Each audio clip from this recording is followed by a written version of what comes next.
This is the Unearthing Art Podcast with Michele and Beck Lee, where we dig into the messy reality of making art that matters, raw and real conversations about being an artist, navigating the creative process, and expressing our honest and sometimes weird selves.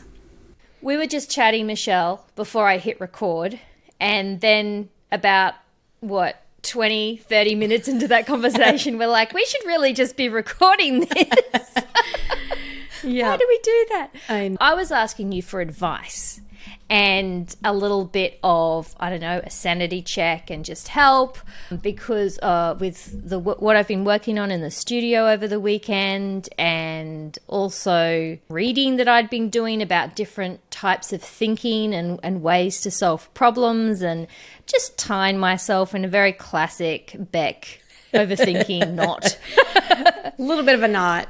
A little bit of minor a knot. I wouldn't say it was a big knot, though. So what we were talking about and what I brought up with you was that in this process that I've been working through at the moment, we've talked about how I've been gathering a bunch of inspiration sources and looking at those and saying, what are the elements that I want to bring into my art more? I really love, I just love this area of the process, this opportunity to connect ideas, and it's kind of like mixing and matching and noticing new things.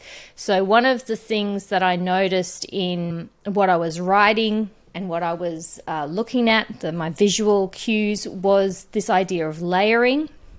I've been playing with paper and tissue paper for a little while now, but this gave me an idea of I was noticing a theme of kind of depth and foreground and background, and kind of a sense of three dimensions. And the first thing I did is got some paper and started playing with folding it, which I really enjoyed. That was fun.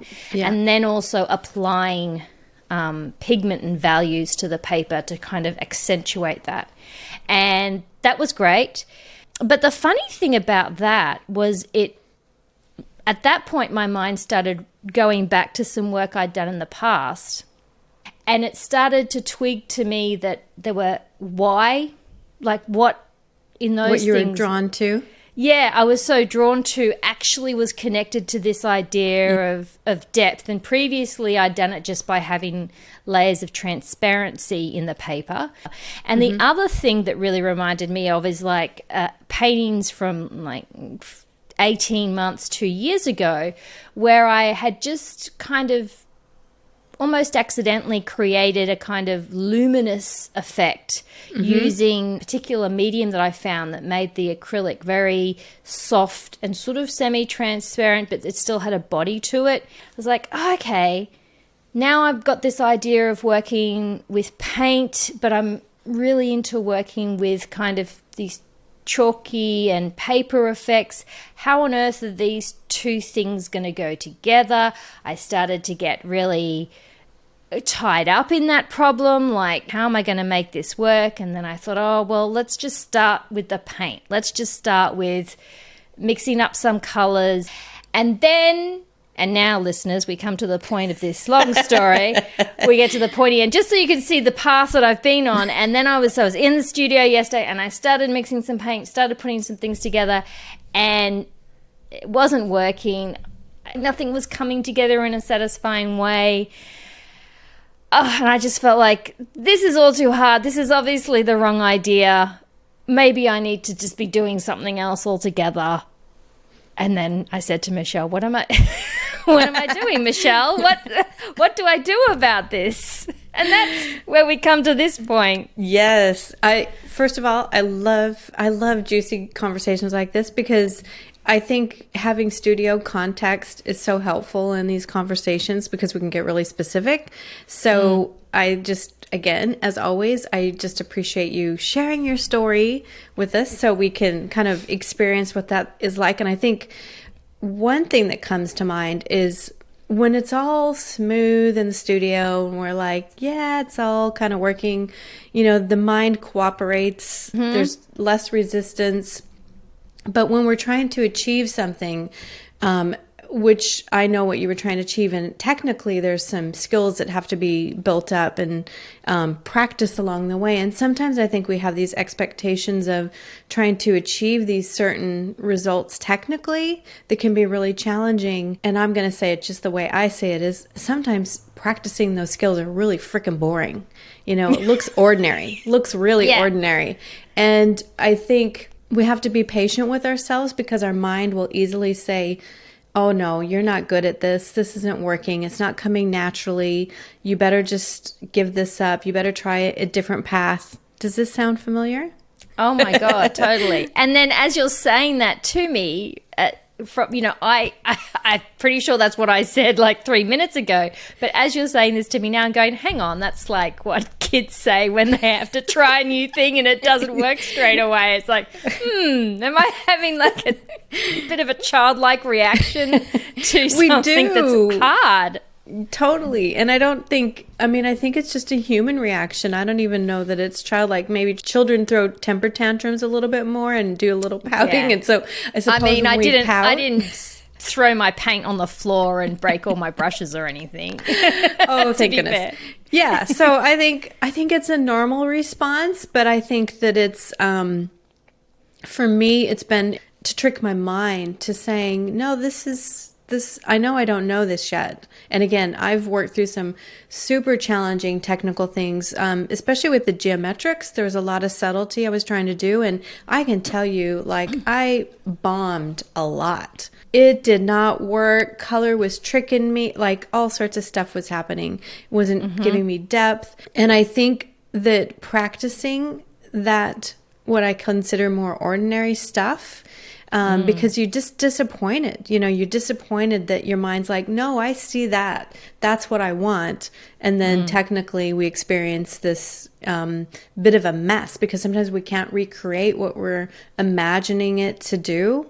And there's such disappointment with that. But I think that there's this space where we have to kind of deal with that ordinary stuff, you know, to get to the mastery. It's a bit boring. It can look boring. And I think that sometimes pulling out these things, like, for instance, you know, looking at your values or looking how to create a subtle edge, like just from an edge perspective, you know, sometimes you have to try different brushes. You have to try how much paint is on the brush. And like, there's a lot of experimental stuff that has to happen from my experience. Maybe you're different, Beck. Is this ringing any bells? I was just thinking, you're right, that does sound boring. Isn't that terrible? See, and then I feel like a bad artist for thinking that.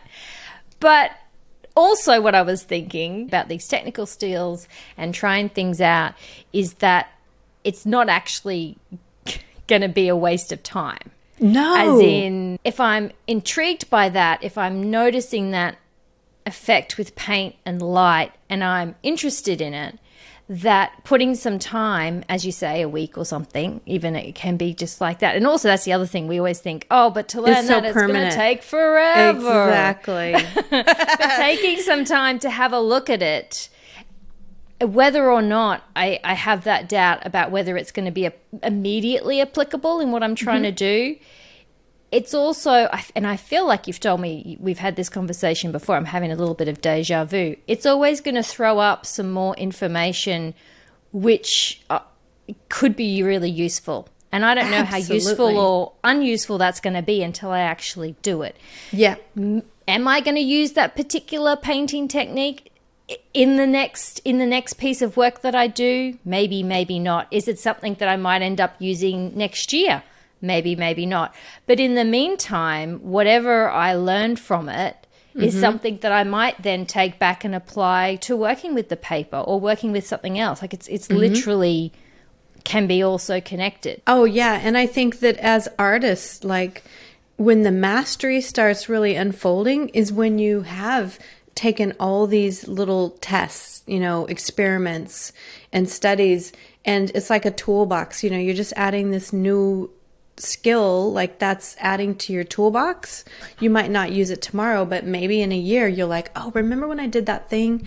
You know, I can pull that skill out and use it. And I don't see it ever as wasteful, because you either learn like, oh no, not right now, but you also have that reference for down the road when you might find that you're able to pull that. Like sometimes I want to achieve something and maybe technically I'm not there yet. As in, I don't know why it works this way, but sometimes, you know, even trying the same thing a year later, I just get it. Like it clicks a little bit, you know? Yeah. Like it's had time to percolate in the meanwhile. Yeah, absolutely. And it can look boring. I still remember this person I used to work with, and I would say, what do you think is going to happen when I do this? Because as a designer, it's a question I've been asking a long time. And so we would do these huge, large environmental spaces, like the huge walls. And so I would try to achieve these things. And you know what her answer to me was? Always test it. It's like, try it and see. Try it and see. It's like, which is what you said to me, isn't it? So annoying. It's just so before annoying. we started recording, and I was holding things up and just saying, but what do you think? However, am I going to get this kind of soft, painterly effect to work alongside this textural and this other effect? And how is that going to work, Michele? Can you give me the answer? And you looked at me. I knew something was coming because you took a moment. You're like, I think you can guess what I'm going to say, Beg. Try it and see. Try it and see. And I think that if we can stay really open-minded, because I think the curiosity is where the fun is.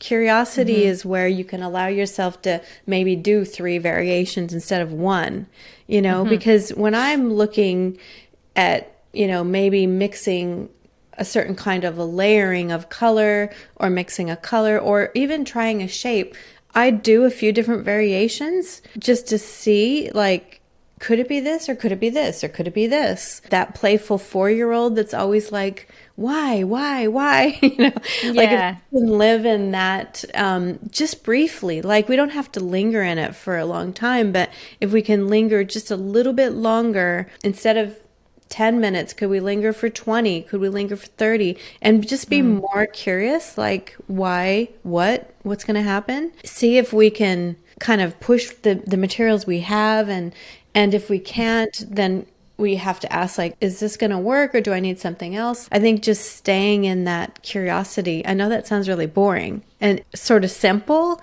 but at the same time, I'm like, I don't know, maybe I'm a bit of a dork, but I'm like, ooh, what would it look like if you know, because I think what I look at is like, if I use 3 different brushes, I'll probably get a different result to that soft edge. If I use more paint, there's a lot of variables, at least my experience, when you're really trying to test some technical things that make a difference. Like the brushes make a difference, how big the brushes are, how soft they are, how hard they are, the levels of paint, like is it really thin and barely there on your brush, or is it thicker? So I'm like, how could you possibly answer that in one? You know what I mean? You're kind of creating the interest in a way. It reminds me a little bit of that conversation we had about boredom and, you know, the kids on the car trip. And the one kid who all they're thinking about is, when are we going to get there? When are we going to get there? And the other kid who's like plain I spy. Yeah. So it goes back to a bit of a mindset thing, because you're talking about plain I spy during what can be felt. You can experience it as a really boring process, or it's almost more about how you think about it, how you set yourself up for it, the expectations of it. I guess maybe that's where the kind of stories you're telling, any critical stories or critical voice that you have saying, you should have worked this out already. But listen to the questions. How could you, if you just like, oh, I would love to see how I could do that. And then you give yourself like 10 minutes, like how can you possibly even, you know, let your inner critic speak like, that's just crazy. We need to spank that inner critic. Get that inner critic off the shoulder. Spanking. Oh dear. But you know what I mean? Yeah. that inner critic, Yeah, it's got too much power for what we do as artists. I mean, we really have to check in and say, is this inner critic actually helping me? Or is there a 4-year-old version of me that would be more helpful right now? Honestly. Yeah, yeah. Who's the one on the shoulder? You know, who's the one? Is it the 4-year-old that's playful and fun? Or is it this mean person who says there's only one answer and you don't have it? Get out. You know what I mean? Yeah, yeah. I mentioned that I had been doing some reading over the weekend as well about this idea of divergent thinking and convergent thinking, which I believe we've talked about a little bit before. I know you're a big proponent of divergent thinking and that in how it contributes to kind of a growth mindset when it comes to considering all the options and exploring options like what we're talking about now. And I really do enjoy that process of connecting ideas to generate new ideas and, you know, kind of spreads out in a web. I was wondering then, because I think the general thing is that, we all need, in order to be more creative, we need to do more divergent thinking because we have a tendency, certainly in traditional, say, educational approaches, there's a value placed on convergent thinking, on solving just a particular getting the one problem, right answer. Getting the one right answer. And that in being creative, we want to encourage this more divergent thinking. But what I was thinking about over the weekend, where is the proper place for convergent thinking in our art practice? Because the other thing is it can feel like if you do a lot of exploring unendingly, actually making a decision, you know, is there a kind of a balance that has to happen there, do you think? I think there is a balance, and I'd say and again, I just find that my best answers come from divergent thinking, which is creating multiple solutions and variations on how to look at things, like the example we were talking about where maybe you're just studying a soft edge, and how do you create that soft edge? What are the different ways that you could do that with the given tools and paints that you have?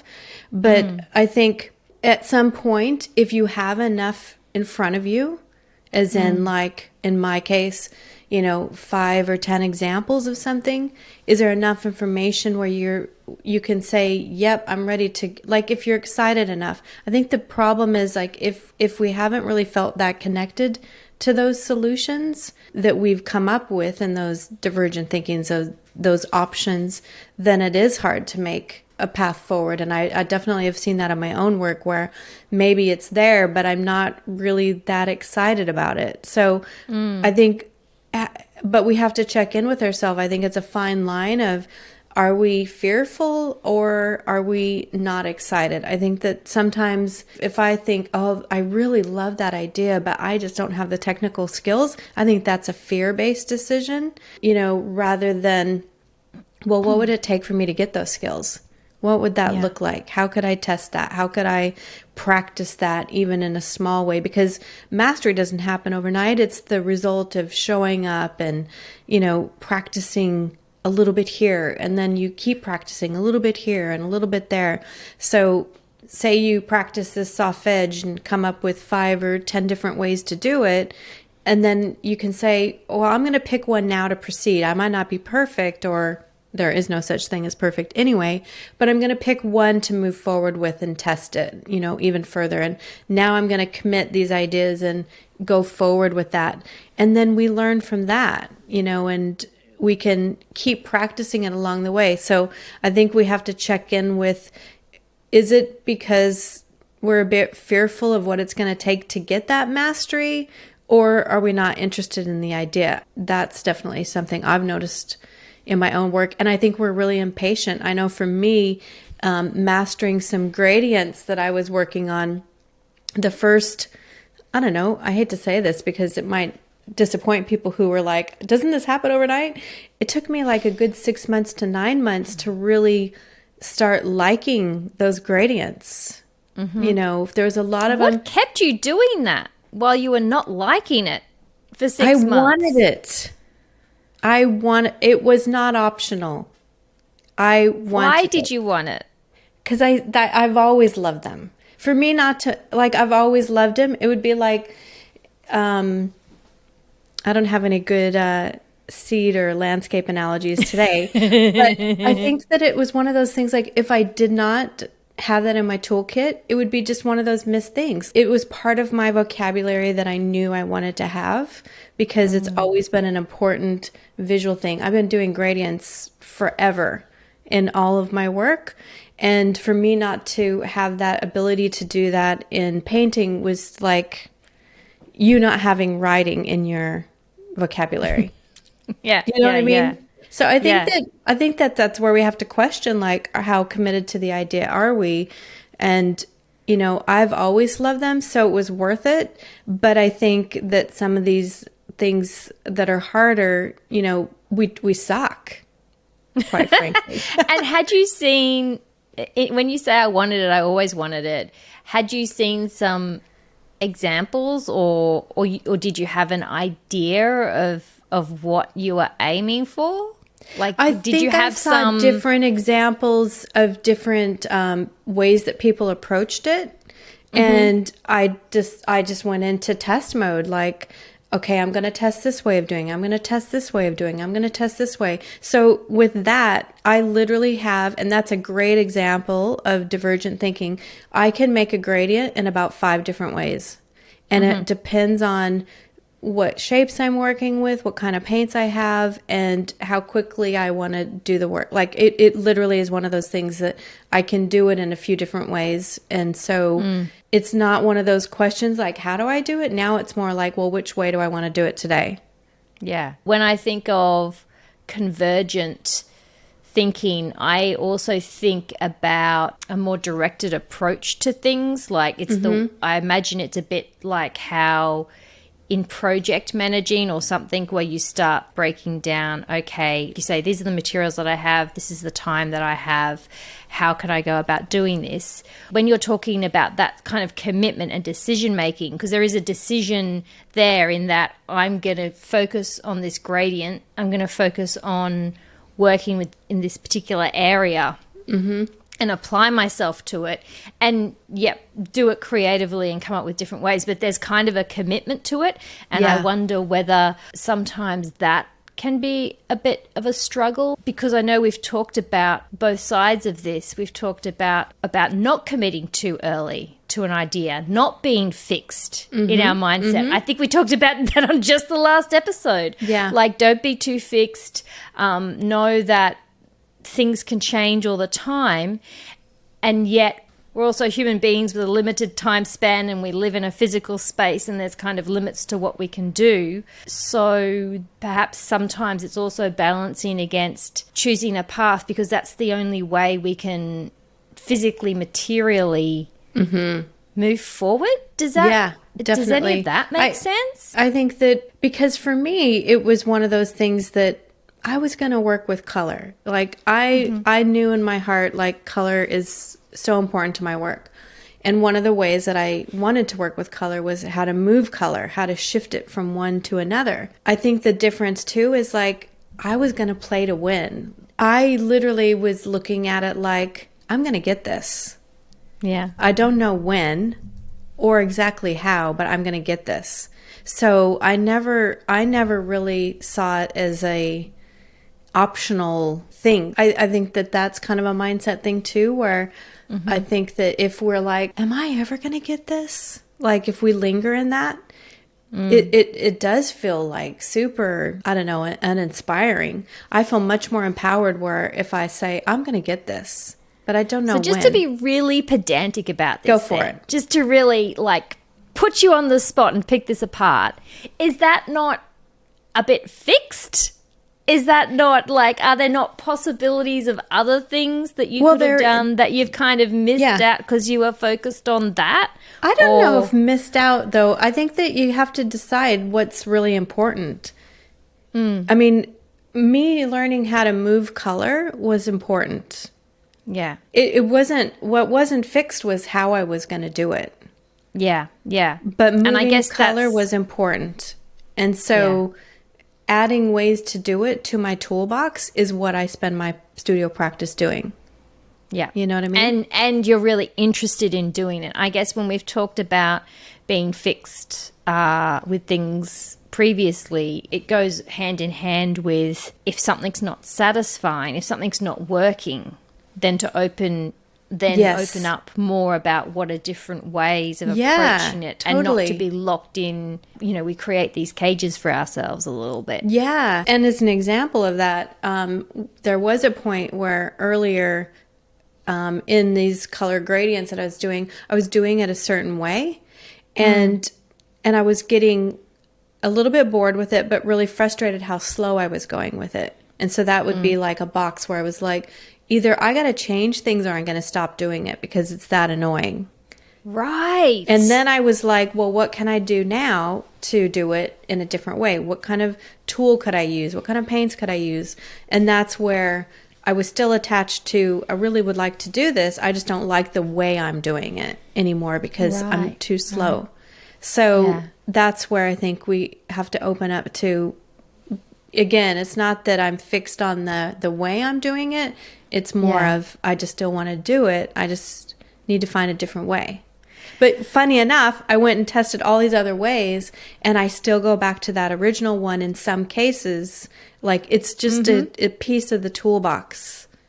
I feel like sometimes when we're talking like the way we are now, we're almost like two different, I don't know, species talking to each other, because I'm over here trying to lock you down and say, okay, Michele, but when A happens, you say we do B, but what about when C happens? And then you say we do D, but hang on, those two are similar. And I think, you know, I'm trying to lock in a kind of algebra types formula for when you do one or the other. But listening to you speak, it seems a lot of how you respond is based on trusting yourself and trusting your gut, and sometimes you respond with, let's open up and look for different options, and sometimes you do respond with, let's double down, let's explore this more deeply. You know, sometimes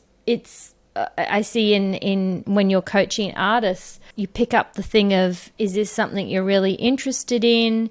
Maybe it's taking a step back, but then at other times you're like, take 2 steps forward, get more detailed. Yeah. I mean, is this just what we learn through trial and error? Yeah, I think there is some of that. I think sometimes we have to zoom out, you know, and get a different perspective on things. And I think other times we do have to double down and go after it a little bit deeper, because anywhere in between is kind of nowhere. Do you know what I mean?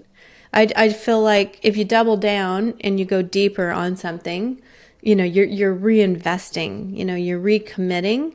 If you're zooming out, you're looking for possibility. And so I think that if you really want something, again, I think the thing that's probably really challenging, because we are two different species in that sense, that I don't think like equations. My brain is stumped with equations. So I don't think like that at all. I think it's much more fluid and much more go with the flow of what's going to give me the most, because I'm playing with this mindset of, I'm going to get it. I'm going to trust that I'm going to get it. Sometimes I don't know how I've had that trust, and I'll be honest, it's not like trusting myself is 100% every day. There's days, you know, where there's 100% doubt. Absolutely. But what I've learned by doing enough things, you know, creatively through my whole creative practice, is that if I stick with something long enough, I really will get it. I will get there. You know? And that says something as well, that you talk about going with the flow and, you know, finding things that really interest you, so they pull you in.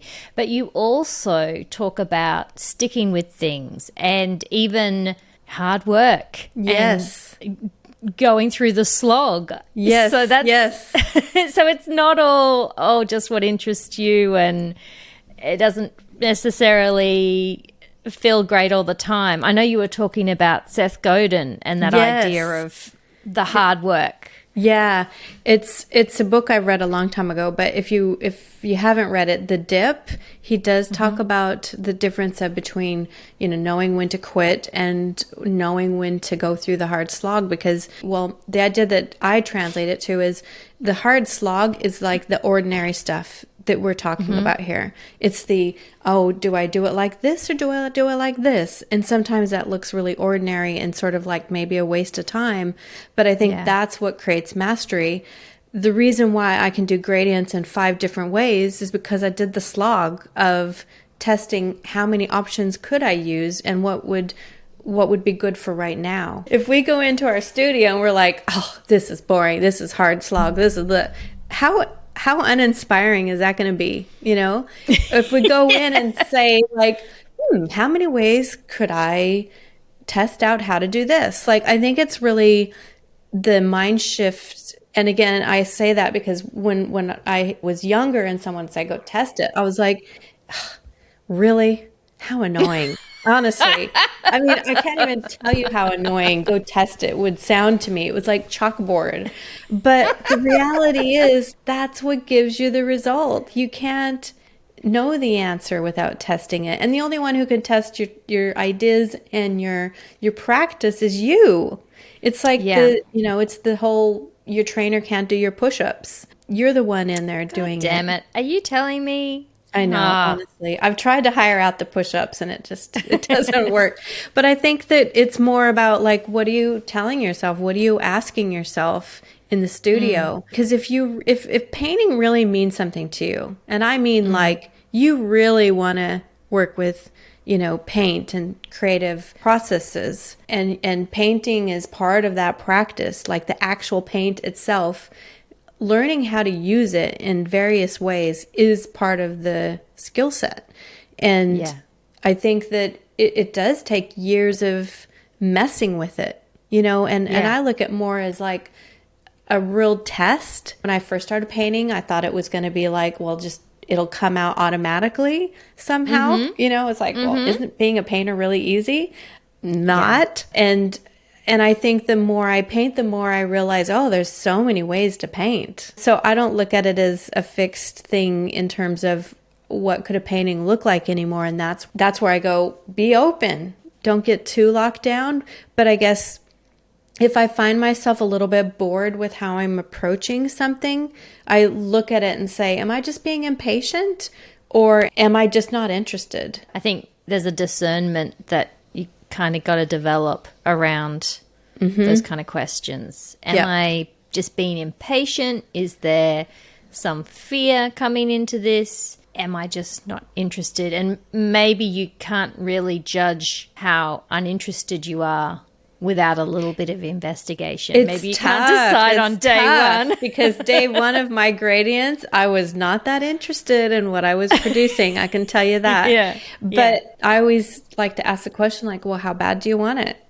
Do you kind of want it, or do you really want it? If you really want it, you're going to just stick with it. Even when you're annoyed, that's where I'm like, no, I had to conquer the gradient. Like that was going to be true. There. You've reminded me, that is a question that I've heard you ask before. Like, what are you willing to do to get this? Yes. And be patient with yourself. Like when it sucks, know that the rest of us are doing the same thing. We all suck at some point. One day you think you're great and the next day you don't. There's an emotional wave that comes with that as well, where, sometimes the gradients I do, I'm like, oh, that's the best thing ever. And then the next day I look at it and I think, well, what was I thinking? That's just complete garbage. We got to give ourselves a little distance and patience. But I think for me, one of the biggest lessons I've learned from painting is patience. Patience with myself to get better. And, again, just not having the skill set. And then when you learn a new technique, again, I've practiced 5 different kinds of gradients. I've sucked every single time I've started a new way of doing it. So I think there's a little patience in when you suck And again, I say that lightly because we're not good the first time we try something. I mean, maybe. Yeah. There's some people who are. I'm not one of them. I am not one of them who just automatically makes good stuff the first time around. It might look like that from the Instagram, here's what I'm showing you as a finished product, but definitely not the real life. So speaking of discernment, and you were talking about Seth Godin and the book The Dip, and it's about knowing when to quit and when to push on through the hard slog. Is there any wisdom there around, so when do we know to quit? Because there was a choice there. Was the implication that you always do the hard slog, or is there genuinely times to quit? Have you quit some stuff? There's a lot of complexity to that answer, I would say. Yeah. But I think I've let go of things, which I suppose looks like quitting. I've let go of things that aren't serving my current work, which, instead of me bringing the whole kitchen sink, I'm only bringing a few things right now. Again, that's that decision making, isn't it? But it doesn't mean that it's forever. It just means currently this is the vanish point. Yeah, I'd say. I think that could be an important skill, though. Yeah. Do you think so? Like, quitting can sound like a negative connotation, but if you're trying to carry everything forward at the same time, if you're not willing to let go of anything, like I'm thinking of myself now, if I've got all these different elements and I think that the only way forward is to make all of them work at once. Yeah, that's a lot of pressure. You're right. It's so complex because it's almost there's layers of letting stuff go and also layers of, as you say, doing the hard slog. And, in some ways the hard slog is just focusing on one thing, even though you want to have like 100 different ideas happening at once. That's right. And I do think absolutely. In fact, I would say one of the hardest things or one of the best skills we can do as artists is to take the time to look at the one thing. And not many artists are willing to do that, I think. And I might be generalizing here, but I think that it appears from the outside to look like it slows us down to do that, to look at one thing. Again, it's not that you have to ignore the rest forever. It's just to get a deeper understanding of that one thing in that moment. You feel like, I know because you've said to me, you feel like that is the work. Yes, the work of 100%. being an artist. Yeah, definitely. Emphasizing work. It is work. But it can be fun. I mean, I honestly feel so guilty so often in the studio because I'm doing work, but because I just try to really stay in this curious 4-year-old state, it doesn't feel like work. So I can get lost in it, and it becomes fun. But I guess in terms of quitting, earlier in my days, lots of tears around like, oh my gosh, this is so hard. I'm not cut out for this. I had a lot more thoughts about it then.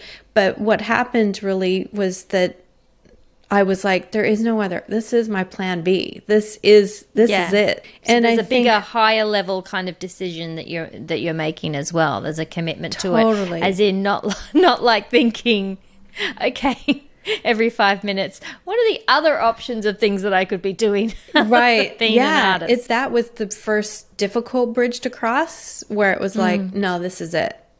I'm going to be a painter come hell or high water. Don't know how long it's going to take. Don't know what it's going to look like. Yeah. I don't know if you see this as being connected, but it's popping into my mind because we've also talked recently about kind of more practical things like managing what you're working on day to day or week to week. And I know that you said to me, I do set myself little challenges or little goals, like I want to do 3 variations of this by the end of today. And then you kind of go and execute on that. So that's more kind of structured, because I'm thinking, and I guess this is what's occupying my mind at the moment, this back and forth and this balance between a structure, a commitment to work versus a more open, and maybe I'm making it into a binary too much, but this kind of open play. Because when you talk about that 4-year-old, who has the curiosity and the play, but how many 4-year-olds commit to doing something enough to carry through a larger project? You know, well, so the 4-year-old's there somewhere- just to ask the question, how could I do this? Yeah. How could I do this? But the 4-year-old doesn't run the project, definitely. Yeah. So I think to clarify that too, I would say in the studio, I do allow for the experiments to be the play. But there is definitely a structure. Like I'm going in there with the intention of, okay, I want to look at this particular problem and then I let the 4-year-old loose. You're like, hey, I say, 4-year-old, this is what I'm thinking about. Go for it. Exactly. So I think that it is creating a bit of structure to what is it you want to look at? You know, what are you really trying to get better at or master or explore, test? You know, I like to look at the word as an experiment or test and try it. But that's the challenge for the day. Like, okay, I'm going in here, I'm testing this new material, I'm testing this new brush. I do those things and then I put it aside and then I keep working on something else. And so my studio, it sounds like it's all play, but there is a little bit of structure to it in the sense that there's a boundary of these are the problems I'm trying to solve. This needs a 4-year-old to tackle that problem. This needs the professional that completes a project to solve it. You know what I mean? Yeah. There's many hats we have to wear. So I think it's about choosing who sets up what roles. Something that I've been thinking about as we've been talking, and I'm not sure if I've shared this quote before, but it's from a writing book. It's considered a classic in terms of how to write books by Natalie Goldberg called Writing Down the Bones. Learning to write is not a linear process. There's no logical A to B to C way to become a good writer.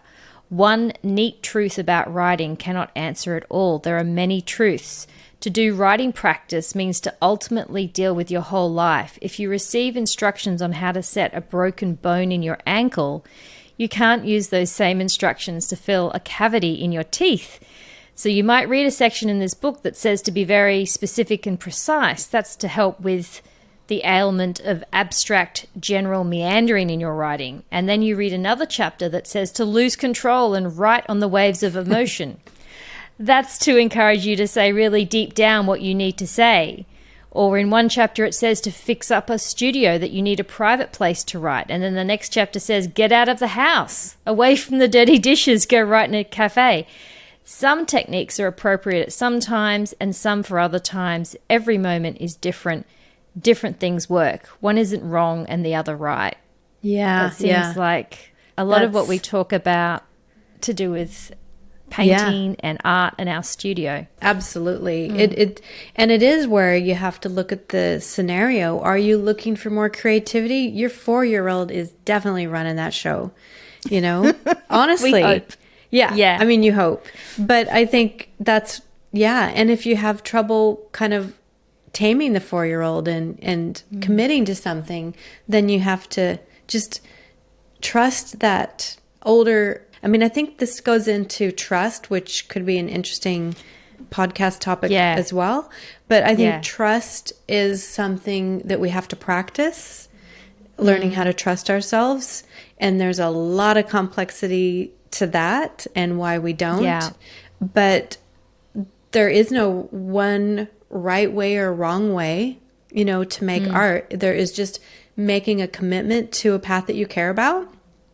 And going through with it to see it, you know, and I'll just say it from my experience. I feel like you're always a little bit disappointed with the execution because we happen to be perfectionists. Possibly we have this perfect vision in our head and then we execute it and it just doesn't work out that way.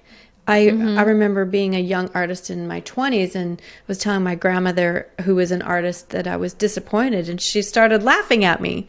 And I was like, why are you laughing? She goes, what, you think you're going to be satisfied with every piece? And I said, aren't I? And she goes, no, never. She goes, just don't even worry about that. And so good advice. It was good. It was a good advice for my 20-year-old self. Learning to let go of how it didn't really get perfect is okay. But learning to trust that every time you go at it again, it gets better. Yeah. And trusting that it will get better, I think, is the key. At least that's what I focus on.